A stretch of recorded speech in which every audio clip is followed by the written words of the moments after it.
Hi everyone, PS study में आप सभी का स्वागत है। इस क्लास में हम द हिंदू न्यूज़पेपर डिस्कस करने वाले हैं। द हिंदू न्यूज़पेपर सभी एग्जाम में पूछा जाता है। यहाँ से सभी एग्जाम में करंट अफेयर बनता है। तो अब इस क्लास में हम current affair plus static GK the Hindu से रिलेटेड हम इसमें देखने वाले हैं। तो क्लास बहुत ही इंटरेस्टिंग होने वाली है, आपको अच्छे से देखना होगा। इसमें इंपॉर्टेंट न्यूज आपको देखने को मिलेंगी। तो हम अपनी क्लास को स्टार्ट करते हैं। हमारा क्वेश्चन फर्स्ट है, इलेक्ट्रॉल बॉन्ड क्या होता है? इलेक्ट्रॉल बॉन्ड, ठीक है, ये जीएस पेपर 2 जो हमारा यूपीएससी में पूछा जाता है उसके लिए काफी इंपॉर्टेंट ये टॉपिक है। इलेक्ट्रॉल बॉन्ड क्या होता है? तो यहां हम समझते हैं, अभी हाल ही में सुप्रीम कोर्ट में याचिका दायर की गई है इसकी पारदर्शिता को लेकर के, कि जो इलेक्ट्रॉल बॉन्ड है वो उसे पारदर्शी बनाया जाए, उसमें कुछ पारदर्शिता का अभाव है इस तरह से। तो ये हम देखेंगे इलेक्ट्रॉल बॉन्ड क्या होता है, क्यों याचिका दायर की गई है, यानी पारदर्शिता को लेकर याचिका दायर की गई है, और इलेक्ट्रॉल बॉन्ड से संबंधित सारी जानकारी हम जुटाएंगे। ठीक है, तो देखते हैं। सुप्रीम कोर्ट में याचिका दायर की गई है। कारण क्या है, क्यों याचिका दायर की गई है? तो पहचान यानी पारदर्शिता को लेकर। किसकी पारदर्शिता? तो डोनर एंड अचीवर। डोनर कौन? यानी जो दान करता है इलेक्ट्रॉल बॉन्ड को वो, और जो अचीव करता है, जो प्राप्त करता है वो। इन दोनों की पारदर्शिता नहीं है इसमें कि कौन इलेक्ट्रॉल बॉन्ड को दान कर रहा है और कौन उसे प्राप्त कर रहा है। ठीक है, तो ये इसमें पारदर्शिता का अभाव है, इसी को लेकर के याचिका दायर की गई है सुप्रीम कोर्ट में। अब यहां पर देखेंगे कि क्या होता है इलेक्ट्रॉल बॉन्ड। इलेक्ट्रॉल बॉन्ड क्या होता है, होता क्या है ये इलेक्ट्रॉल बॉन्ड? तो देखेंगे, एक कागज है। क्या है? एक कागज है। जैसे मान लो ये एक कागज है, इसी को हमने इलेक्ट्रॉल बॉन्ड कह दिया। अब ये नहीं है कि हर एक कागज को हम इलेक्ट्रॉल बॉन्ड कह देंगे, उसकी कुछ कंडीशन है कि हम कौन से कागज को इलेक्ट्रॉल बॉन्ड कहेंगे। तो यहां पर देख सकते हैं कि कौन सा कागज होगा। एक डोनर होगा जो मतलब उसे दान करेगा। ठीक है, वो एक कागज होता है। कागज कहां से प्राप्त होता है? ये एसबीआई से प्राप्त होता है। किसको डोनेट किया जाता है? डोनर जब किसी को डोनेट करेगा तो किसको करेगा? अचीवर कौन है? तो कोई पॉलिटिकल पार्टी यहाँ पर अचीव है। ठीक है, अचीवर है। तो ये जो इलेक्ट्रॉल बॉन्ड है वो राजनीति से संबंधित एक टर्म है, इलेक्ट्रॉल बॉन्ड। ठीक है, इसी तरह से इंग्लिश में है और इसी तरह से हिंदी में ये लिखा जाता है, इलेक्ट्रॉल बॉन्ड। ठीक है, तो यहाँ पर देख सकते हैं एसबीआई द्वारा एसबीआई से इसे परचेज किया जाता है। एसबीआई से किससे? एसबीआई से इसे परचेज किया जाता है। पॉलिटिकल पार्टी को डोनेट किया जाता है। कोई भी मन पसंदीदा पार्टी को डोनेट कर सकता है, कोई भी। 15 दिन तक ये वैलिड रहता है। सिटीजन ऑफ इंडिया ही इसे परचेज कर सकता है। जनवरी, फरवरी, जुलाई और अक्टूबर में ये परचेज किए जाते हैं। इसकी नो मैक्सिमम लिमिट, कोई भी मैक्सिमम लिमिट नहीं है इसे डोनेट करने की, यानी कि ये 1000 का भी हो सकता है, 10 लाख का भी हो सकता है, 1 करोड़ का भी हो सकता है, कितने का भी हो सकता है, कोई लिमिट नहीं है। अब ये होता क्या है? अब हमने ये तो पढ़ लिया। यहाँ पर एक कागज होता है इलेक्ट्रॉल बॉन्ड, जो कि एसबीआई को जितने का भी आपको खरीदना हो वो आप एसबीआई को उतना अमाउंट देंगे, पैसा देंगे। डिजिटल रूप से भी दे सकते हैं और उसे मतलब कैश में भी दे सकते हैं। किसी भी तरह से उसे पैसा देंगे और वहां से आपको एक कागज का पत्र मिलेगा जिसे हम इलेक्ट्रॉल बॉन्ड कहते हैं। उस कागज के पत्र को लेकर के आप किसी भी पॉलिटिकल पार्टी को दे दोगे, जो भी आप चाहते हो। तो ये कब खरीदे जाते हैं? तो जब भी पॉलिटिकल पार्टी के चुनाव होते रहते हैं, आपको पता है भारत में चुनाव चलते ही रहते हैं, तो ये चुनावी पार्टी को जाकर के दे दिया जाता है, और जो पार्टी है जिसको ये दिया गया है वो एसबीआई से जाकर के इसे जमा करा लेती है और वहां से पैसा निकाल लेती है। अब समझ आया? एक कागज का पत्र है जो कि एसबीआई द्वारा जो डोनर है वो प्राप्त करता है और उसे पैसा उसके एवज में जमा कराता है एसबीआई को। उस कागज के पत्र को ले जाकर वो किसी भी पॉलिटिकल पार्टी को दे देता है जिसे वो चाहता है, जिसे वो पसंद करता है। पार्टी उस कागज पत्र को लेकर एसबीआई जाती है, वहां उसे जमा करती है और वहां से जो कैश जितने का उसने वो पत्र खरीदा था उतने पैसे वहां से निकाल लेती है और अपने चुनाव का प्रचार प्रसार करती है। तो इसके लिए इलेक्टोरल बॉन्ड खरीदा और बेचा जाता है। अब इसमें कौन डोनर है और कौन अचीवर है, इसका कोई भी इसमें पता नहीं होता, इसकी कोई पहचान नहीं होती। इसी को लेकर के यहाँ पर याचिका दायर की गई है कि जो इलेक्टोरल बॉन्ड है किसने खरीदा और किसको दिया, ये किस पार्टी को दिया, कोई भी इसमें नाम नहीं रहता है। तो रीजन हो गया कि क्यों याचिका दायर की गई है, तो पहचान को लेकर के।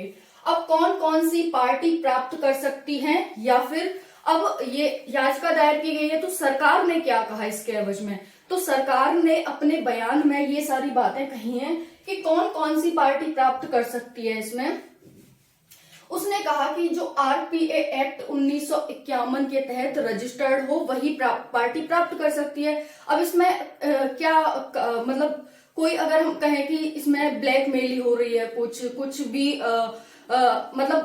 कुछ भी पारदर्शी नहीं है, तो इसमें ऐसा कुछ भी नहीं है कि कुछ पारदर्शिता नहीं है। सरकार ने कहा कि वही पार्टी से प्राप्त कर सकती है जो कि रिप्रेजेंटेशन पीपल एक्ट 1951 के तहत रजिस्टर्ड है। दूसरा, सरकार ने कहा कि पार्टी ने पिछले चुनावों में 1% वोट प्राप्त किए हों वही पार्टी प्राप्त कर सकती है।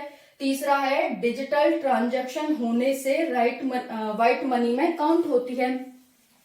तो जब भी आपसे एग्जाम में पूछा जाए कि ये जो इलेक्टोरल बॉन्ड है वो कौन सी पार्टी प्राप्त कर सकती है, तो आप बताएंगे कि इसमें जो रिप्रेजेंटेशन पीपल एक्ट 1951 के तहत रजिस्टर्ड पार्टी ही इस इलेक्टोरल बॉन्ड को प्राप्त कर सकती हैं। दूसरा, पार्टी ने पिछले चुनावों में कम से कम 1% वोट प्राप्त किए हों। तीसरा है ये डिजिटल करेंसी होती है, ये एक व्हाइट करेंसी होती है। तो आपसे अगर इसमें से कोई भी पूछा जाए ऑप्शन डाल के तो आप बता सकते हैं, ठीक है। तो यहाँ पर ये था कि इलेक्टोरल बॉन्ड क्या होता है, सुप्रीम कोर्ट में याचिका क्यों दायर की गई है, क्या होता है और कौन कौन सी पार्टी इस इलेक्टोरल बॉन्ड को प्राप्त कर सकती है। क्या सभी पार्टी, क्या इनमें से निम्नलिखित में से ये, ठीक है। अब हमारा सेकंड क्वेश्चन है, सरकार 16वें फाइनेंस कमीशन का चुनाव करे जल्दी ही। ये सुप्रीम कोर्ट के द्वारा सरकार को कहा गया है कि सरकार 16वें फाइनेंस कमीशन यानी कि वित्त आयोग का जल्दी से जल्दी चुनाव करे। अब ये वित्त आयोग क्या है इसके बारे में हम समझते हैं। तो यहाँ पर देखेंगे वित्त आयोग, ये राष्ट्रपति द्वारा हर 5 साल में या उससे पहले एक वित्त आयोग राष्ट्रपति द्वारा नियुक्त किया जाता है। वित्त आयोग के बारे में समझते हैं। नेशनल फाइनेंस कमीशन ये होता है राष्ट्रीय वित्त आयोग। आर्टिकल 280 के तहत राष्ट्रपति द्वारा इसे 5 साल में या उससे पहले नियुक्त किया जाता है। ये भाग 12 में है तो ध्यान रखेंगे यहाँ पर आर्टिकल और भाग, ठीक है। ये एक संवैधानिक बॉडी है। एग्जाम में आपसे पूछा जा सकता है कि क्या जो हमारा वित्त आयोग है, जो राष्ट्रीय वित्त आयोग है, वो एक फाइनेंशियल बॉडी है या फिर वो संवैधानिक है या सांविधिक है या फिर कोई घोषणा के माध्यम से बनी है, इस तरह पूछा जा सकता है। तो आप बताएंगे संवैधानिक बॉडी है। फिर इसका टाइम पीरियड कितना होता है, कितना इसका कार्यकाल होता है, तो आप बताएंगे 5 साल होता है। काम क्या होता है इस वित्त आयोग का, तो काम होता है केंद्र राज्य में टैक्स यानी कर का बंटवारा का एक फॉर्मूला तैयार करना कि जो टैक्स आया है पूरे भारत में उसका कितने % केंद्र को जाएगा, कितने % राज्य को जाएगा, ठीक है। ये जनरली 41 और 39 यहाँ पर देख सकते हैं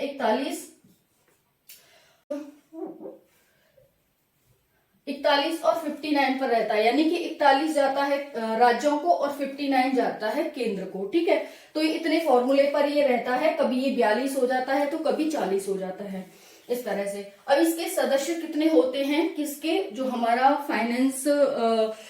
फाइनेंस कमीशन है इसके सदस्य कितने होते हैं, तो इसमें 5 सदस्य होते हैं, यानी कि ये 5 मेंबर बॉडी होती है। एक चेयरमैन होता है, 4 अदर मेंबर्स इसमें होते हैं। और जो फाइनेंस जो हमारा कमीशन है वो जो सलाह देता है सरकार को वो एडवाइजरी होती है, यानी कि वो सिर्फ सलाह होती है, सरकार मानने के लिए इसकी सलाह को बाध्य नहीं है। ठीक है, तो ध्यान रखेंगे, यहाँ से आपको एग्जामिनर क्वेश्चन दे सकता है कि जो वित्त आयोग की सलाह होती है, जो वो फॉर्मूला तैयार करता है, क्या उसे सरकार मानने के लिए बाध्य है? तो आप बताएंगे कि नहीं, क्योंकि इसकी सलाह एडवाइजरी होती है, सरकार मान भी सकती है और नहीं भी मान सकती है। फिर यहाँ पर देखेंगे वर्तमान में 15th फाइनेंस कमीशन लागू है, यानी जो वर्तमान में कौन सा फाइनेंस कमीशन काम कर रहा है, तो आप बताएंगे 15वां काम कर रहा है। ये 2025-26 तक काम करेगा। ठीक है, पहला फाइनेंस कमीशन कब नियुक्त हुआ था? तो पहला फाइनेंस कमीशन था यानी वित्त आयोग था, वो 1952 से 1957 के बीच उसका कार्यकाल था। उसके चेयरमैन कौन थे? तो केसी नियोगी थे। तो आपसे एग्जाम में पूछा भी जाता है कि पहला वित्त आयोग कौन था, ठीक है, उसका चेयरमैन कौन था? तो आप बताएंगे केसी नियोगी थे। दूसरा वित्त आयोग कौन था? 1957 से 1962 तक इनका टाइम पीरियड था दूसरे फाइनेंस कमीशन का, और इसके चेयरमैन थे के संथानम। फिर है एक राज्य वित्त आयोग भी होता है, जैसे केंद्र वित्त आयोग होता है वैसे ही एक राज्य वित्त आयोग होता है। आर्टिकल 243, जैसे ये केंद्र का था 280 में, वैसे ही ये 243 में होता है, और ये गवर्नर के द्वारा नियुक्त होता है। जैसे हमारे राष्ट्र का है वो राष्ट्रपति द्वारा होता है, और जो राज्य का है वो राज्यपाल द्वारा होता है। ओके, यहाँ पर देख सकते हैं राज्य का वित्त आयोग होता है, उसका काम क्या होता है? उसका काम होता है पंचायत और नगर पालिका में जो वित्त है उसका बंटवारा करना, उनकी जो वित्त से रिलेटेड प्रॉब्लम है उनका सोल्यूशन करना। ये भी 5 साल के लिए नियुक्त किया जाता है। सेम है जैसे राष्ट्र में होता है वैसे ही हमारे राज्य में भी वित्त आयोग होता है और वही उसके कार्य होते हैं। नेक्स्ट क्वेश्चन है संयुक्त राष्ट्र में बदलाव की मांग, यानी संयुक्त राष्ट्र में रिफॉर्म की मांग चल रही है कि संयुक्त राष्ट्र में बदलाव किए जाएं। जो अभी इसके नियम हैं, जो अभी इसके नियम लागू हैं, उनमें बदलाव किया जाए। तो क्या बदलाव किया जाए यहाँ पर देखेंगे। संयुक्त राष्ट्र का गठन कब हुआ था? तो 1945 में। 24 अक्टूबर 1945 को सैन फ्रांसिस्को यूएसए में इसका गठन होता है। इसके 6 अंग हैं, यानी कि इसके 6 बॉडी यानी कि ऑर्गन्स हैं। इसके सदस्य हैं 193। वर्तमान में इसके कितने सदस्य देश हैं? तो 193। 5 इनमें से 193 में से 5 परमानेंट हैं और 10 नॉन परमानेंट हैं, बाकी सभी अदर मेंबर्स हैं।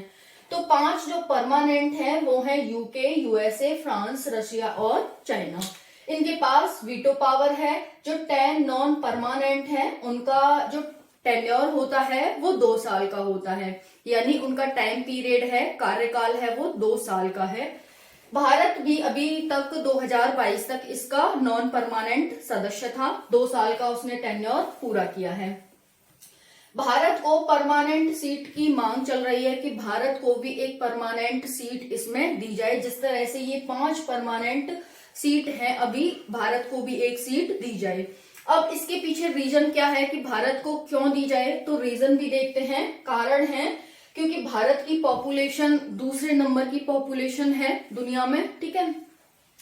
भारत की इकोनॉमी बूस्ट कर रही है, 5वें नंबर पर भारत की जीडीपी आती है। भारत का एरिया बड़ा है, 7वें नंबर पर आता है भारत का एरिया। भारत एक ग्रोइंग इकोनॉमी है, भारत एक ग्रोइंग कंट्री है, ठीक है। इकोनॉमी में वो बहुत जल्दी से बहुत तेजी से ग्रो कर रहा है। पावरफुल कंट्री में भारत को सम्मिलित किया जाता है, भारत को एक पावरफुल कंट्री के रूप में शामिल किया जाता है। इस वजह से क्या हो रहा है कि भारत को भी एक परमानेंट सीट दी जाए। यूएनएससी रिफॉर्म की मांग क्यों हो रही है कि यूएन में क्यों रिफॉर्म किए जाएं? तो यहाँ पर देखते हैं रशिया और यूक्रेन वॉर में सबको पता चल गया कि किस तरह से रशिया अपने पक्ष को फॉलो कर रहा था और जो अमेरिका है वो अपने पक्ष को फॉलो कर रहा था, ठीक है। यानी कि कोई भी ट्रांसपेरेंसी नहीं थी, जो सच बात है उसे कोई नहीं बोल रहा था। पहला है रशिया यूक्रेन वॉर में जो यूएन है वो बिल्कुल निरस्त था, उसका कोई भी हमने कंट्रीब्यूशन नहीं देखा। हो सकता था तीसरा विश्व युद्ध हो जाए।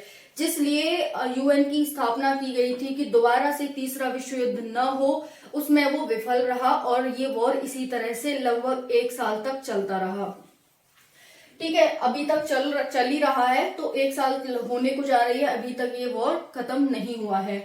ये एक नैरो थॉट है, यूएन की एक नैरो थॉट है, क्योंकि इसमें जो धुरी राष्ट्र और जो विपक्ष राष्ट्र हैं वही हैं, और वो अपने हित में ही हमेशा काम करते रहते हैं, क्योंकि इसमें 193 देश हैं। बाकी देशों के हितों की कोई इसमें रक्षा नहीं की जाती है, उनके हितों को नहीं रखा जाता है, तो इसकी नैरो थॉट है। यहाँ पर रिप्रेजेंटेशन भी बहुत कम है, क्योंकि इनकी यहाँ पर ये डेवलप्ड कंट्री है, UK, USA, France, Russia, China, इनकी जनसंख्या है वो तो कम है। ठीक है, और यहाँ पर इनका प्रतिनिधित्व ज्यादा है यूएन में। तो यूएन तो लोगों का प्रतिनिधित्व करता है, न कि किसी एक देश या फिर किसी कम लोगों का, पूरे विश्व का प्रतिनिधित्व करता है। तो इसमें पूरे विश्व की भागीदारी होनी चाहिए, ना कि, और आप देख रहे होंगे सिर्फ यही कंट्री इसमें शामिल है जो कि नॉर्थ में है।